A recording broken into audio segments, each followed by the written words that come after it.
Hi guys अलमलावा सबैलाई नमस्ते। आज चाहिँ हामीले रोटी बनाएर खाएका, तर यो युजुअली हामीले बनाएर खाने रोटी नभइकन आज हामीले समथिङ डिफ्रेन्ट ट्राई गरेर खाएका। र त्यो के हो भन्दाखेरि हामीले जो स्वास्थ्यको लागि धेरै धेरै राम्रो र पर्सनली हाम्रो फ्यामिलीको फेभरेट पत्ता जसलाई हामीले विभिन्न नाममा जानिन्छ, मोरिङ्गा लिफ, डान्डलङको पत्ता, सज्जनको पत्ता, शीतल चिनीको पत्ता भनी यस्ता विभिन्न नाममा हामीले जानिने यो पत्तालाई हामीले आज मिक्स गरेर रोटी बनाएर खाने भन्दै ट्राई गर्न जाँदैछौँ। र फर्स्टमा हामीले चाहिँ परिवारमा कति चाहनुहुन्छ त्यो अनुसारले आँटा हाल्ने, अनि स्वाद अनुसार हामीले नुन अलिकति हाल्ने, दुध पनि हामीले अलिकति हाल्ने, घिउ पनि हामीले हाल्ने, अनि त्यहाँ पछि पानी थोरै थोरै हाल्दै मजाले गुन्दाखेरि चाहिँ भेरी इम्पोर्टेन्ट छ कि हजुरको आँटा भेरी सफ्ट डो बनेर आउनुपर्छ। जति सफ्ट बन्न सक्छ उति रोटी नरम भएर खानामा अर्कै मजा आउनेछ।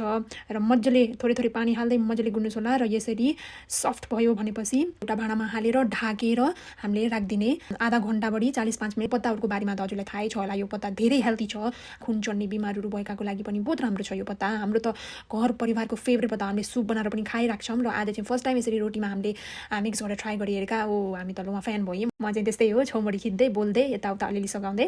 सो यहाँ सासु र ज्वाइँ भएर चाहिँ ज्वाइँले चाहिँ उता आलु भाजीको तयारी गर्दै रहेछन्, अनि यता सासूले चाहिँ रोटी बनाउन तयार गर्नुभयो। सो अनि हामीले यहाँ रोटीलाई राम्रोसँग गुड्ने, कराई खरियो भनेपछि अनि कराईमा हाल्ने, अनि त्यहाँ पछि हामीले साइडमा अलिकति ब्राउन भयो भनेपछि फर्काएर त्यसमा घिउ हाल्ने, अनि घिउ हालिसकेपछि फेरि अर्को साइडतिर फर्काएर फेरि त्यसमा घिउ हाल्ने। यसमा ग्यास चाहिँ न धेरै न थोरै, ठिक्क मिडियममा राख्नुपर्छ। धेरै बनाएपर डढेर जान्छ, थोरै बनाएपर भित्र पाक्दैन। सो ग्यास चाहिँ खेलाइराख्नुपर्छ भनौँ न। हाम्रो रोटी मजाले रेडी भयो। यहाँ बनाउने चाहिँ मेरो मम्मी हो, देख्न सक्नुहुन्छ, बिचरा पसिना आउनुभएको छ।